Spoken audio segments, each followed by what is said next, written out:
कराचीचा I चुंदरीगड road, ज्याला पाकिस्तानचा wall street म्हटले जाते, अशी जागा जिथे देशाचा सर्वात मोठा खजिना आणि सर्वात कडक पहारा असतो. लोक म्हणायचे की येथील तिजोऱ्या लोखंडाच्या नाही तर विश्वासाच्या बनल्या आहेत. पण 14 डिसेंबर 2009च्या सकाळी जेव्हा बँकेच्या जड दरवाजांमागून जळलेला लोखंड आणि दारुगोळ्यासारखा उग्र वास आला, तेव्हा तो विश्वास राख झाला होता. कारण 31 कोटी रुपये गायब झाले होते. कोणताही अलार्म वाजला नाही. बाहेर उभे असलेल्या पोलिसांना पुसटशी कल्पनाही आली नाही. एक सावली बँकेत कशी शिरली आणि एकही गोळी न चालवता देशातील सर्वात मोठा दरोडा कसा टाकला. आज तुम्ही पाहणार आहात त्या मास्टरमाइंडची गोष्ट, ज्याने सिद्ध केले की सर्वात खतरनाक चोर तो नाही जो भिंत ओलांडून येतो, तर तो आहे जो स्वतः तुमच्या घराची राखण करत असतो. ही कोणतीही फिल्मी कथा नसून एक खरी गोष्ट आहे.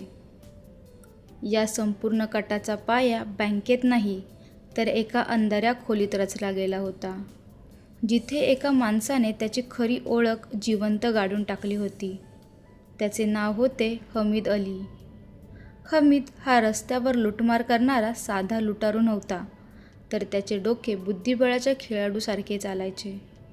त्याला माहीत होते की जर पाकिस्तानमधील सर्वात सुरक्षित बँक लुटायची असेल तर त्याला अपराधी बनून नाही तर रक्षक बनून आत जावे लागेल. त्याने सर्वात आधी बनावट कागदपत्रांचे जाळे विणले. काही हजार रुपयांच्या लालसेपोटी भ्रष्ट सिस्टीमचा फायदा घेऊन त्याने शाहिद महमूद या नावाने बनावट ओळखपत्र म्हणजेच CNIC बनवून घेतले.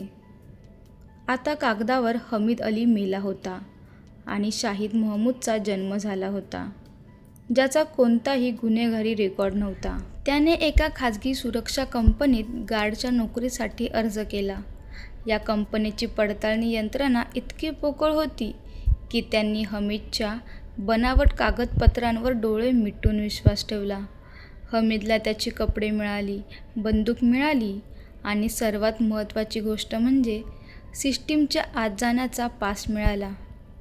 ऑक्टोबर 2009मध्ये हमीद उर्फ शाहिदची नियुक्ती अलाइड बँकेच्या फॉरेन एक्सचेंज शाखेत झाली. ही काही सामान्य शाखा नव्हती. इथे दररोज करोडो डॉलर्स, पाऊंड्स आणि युरोचा व्यवहार व्हायचा. हमीदने पहिल्या दिवसापासूनच आपला खेळ सुरू केला.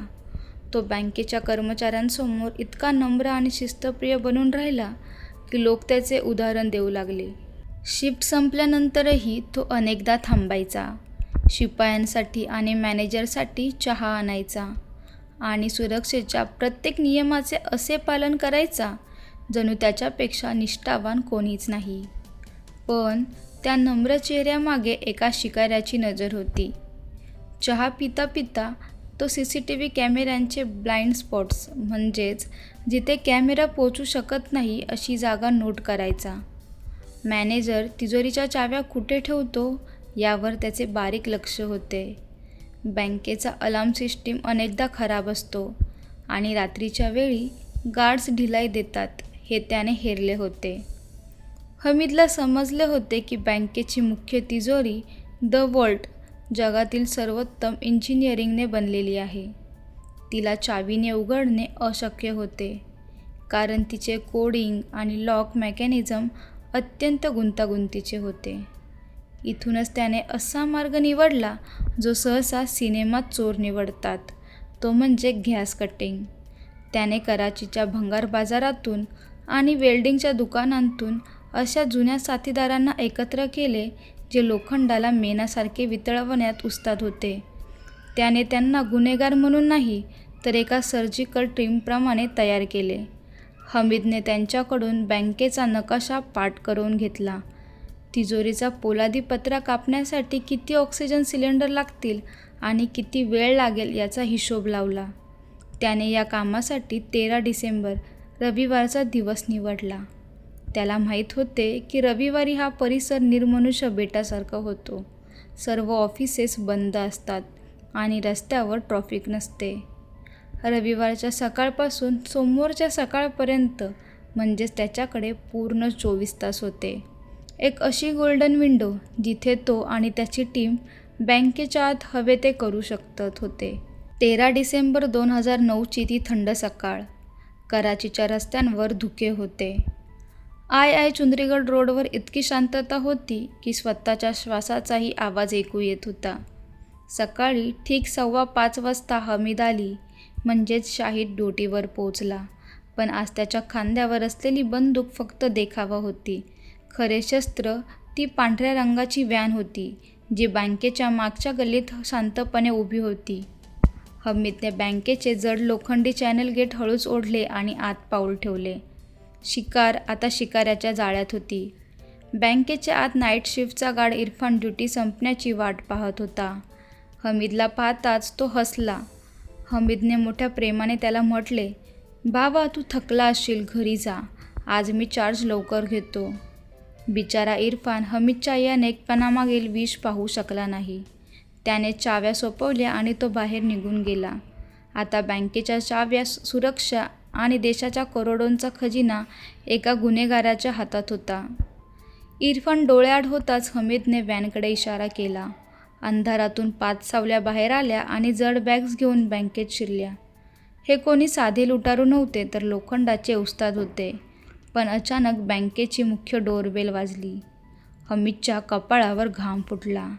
कोणाला संशय आला होता का? दारावर बँकेचे 2 खरे गार्ड्स इम्रान आणि जमीर बाहेर उभे होते. हा एक रुटीन चेक होता. हमीदकडे विचार करण्यासाठी फक्त काही सेकंद होते. जर त्याने दरवाजा उघडले नसते तर संशय बळावला असता. हमीदने दीर्घ श्वास घेतला. चेहऱ्यावर ते जुने हास्य आणले आणि दार उघडले. ते दोघे आत येताच हमीदच्या साथीदारांनी अंधारातून बाहेर पडून त्यांच्यावर शस्त्रे रोखली. एकही शब्द न बोलता त्यांना दोरीने बांधून तोंडवर टेप लावली. त्यांनी बँकेच्या एका छोट्या स्टोअररूममध्ये टाकले गेले. हमीदने त्यांच्या डोळ्यात डोळे घालून हळूच म्हटले, "शांत राहाल तर जीव वाचेल. आम्हाला फक्त त्या नोटांशी मतलब आहे ज्या तिजोरीत बंद आहेत." आता रस्ता मोकळा होता. दरोडेखोरांची टीम बेसमेंटमधील मुख्य तिजोरी द वर्ल्डपाशी पोहोचली. ही तिजोरी एखाद्या किल्ल्याच्या भिंतीसारखी मजबूत होती. पण हमीदची टीम सोबत इंडस्ट्रियल ग्रेडचे गॅस कटर आणि ऑक्सिजन सिलेंडर घेऊन आली होती. सकाळचे 8 वाजत होते. बाहेर जग जागे होत होते. लोक नाश्ता करत होते. पण बँकेच्या तळघरात मृत्यूसारख्या शांततेत गॅस कटरचा आवाज घुमू लागला. निळ्या ज्वाला जेव्हा इंचभर जाडीच्या पोलादाला धडकल्या तेव्हा पूर्ण हॉल ठिणग्यांनी भरून गेला. लोखंड जळण्याचा उग्र वास हवेत पसरला. हमीद बाहेर उभा राहून पहारा देत होता. धूर जास्त झाला तर फायर अलार्म वाजू शकतो हे त्याला ठाऊक होते. म्हणून त्याने चालाकीने बँकेचे एक्झॉस्ट फॅन सुरू केले. दर 2 तासाच्या कामानंतर ते 10 मिनिटांचा सायलेन्स ब्रेक घेत असत, जेणेकरून बाहेरची चाहूल घेता येईल. ही चोरी नव्हती तर एक शांत अशी सर्जरी होती. तासनतास मेहनतीनंतर दुपार 3च्या सुमारास तो पोलादी दरवाजा अखेर हारला. दरवाजा उघडताच दरोडेखोरांचे डोळे विस्फारले. आता रॅकमध्ये नोटांची थप्पे लागली होती. 31 कोटी 10 लाख आणि 12,000 रुपये. फक्त पाकिस्तानी रुपयेच नाही तर अमेरिकन डॉलर्स, ब्रिटिश पाऊंड्स आणि युरोची बंडलेही तिथे सजलेली होती. दरोडेखोरांनी वेड्यासारखी ती पोती भरायला सुरुवात केली. पण हमीद शांत होता. त्याने सूचना दिली, "फक्त मोठ्या नोटा उचला. वजन कमी आणि किंमत जास्त असायला हवी." त्यांनी सुमारे 15 ते 20 मोठी पोती नोटांनी भरली.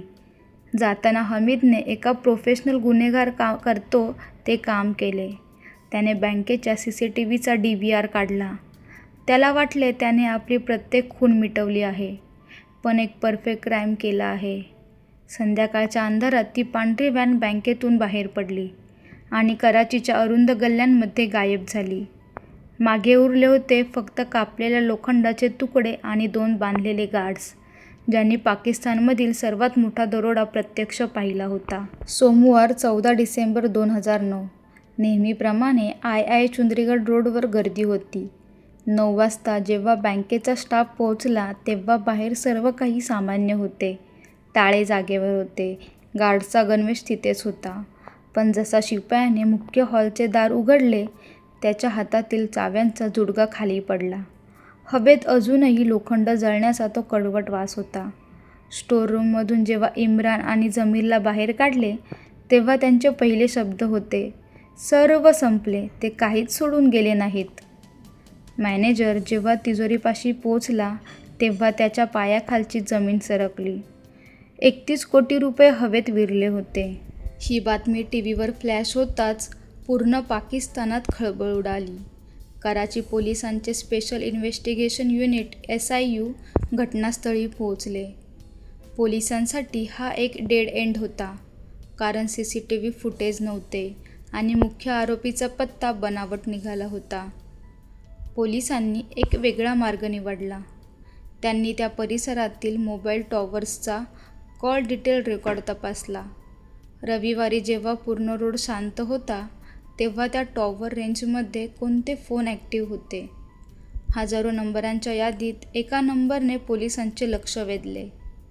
एक मोबाईल नंबर असा होता जो शनिवार रात्रीपासून रविवार रात्रभर बँकेच्या लोकेशनमध्येच होता आणि सोमवारी पहाटे 4 वाजता जशी व्हॅन तिथून निघाली, तसाच त्या मोबाईलचा सिग्नलही हलू लागला आणि कराचीच्या गुलस्तान-ए-जोहर भागात जाऊन कायमचा बंद झाला.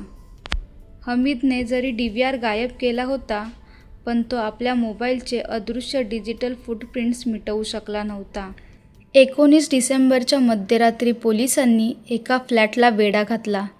दार तोडून पोलीस आत शिरले, तेव्हा हमीद अली तिथेच बसला होता आणि त्याच्या पायापाशी नोटांची बंडले चटईसारखी पसरलेली होती. हमीदने पळण्याचा प्रयत्न केला नाही. त्याने थंड आवाजात पोलिसांना सांगितले, मी बँक नाही लुटली साहेब. मी फक्त त्या विश्वासाला लुटले आहे जो बँक आमच्यासारख्या गार्ड्सवर डोळे मिटून ठेवते. हमीदकडून 11 कोटी रुपये जप्त झाले, पण बाकीचे पैसे त्याच्या फरार साथीदारांसोबत गायब झाले.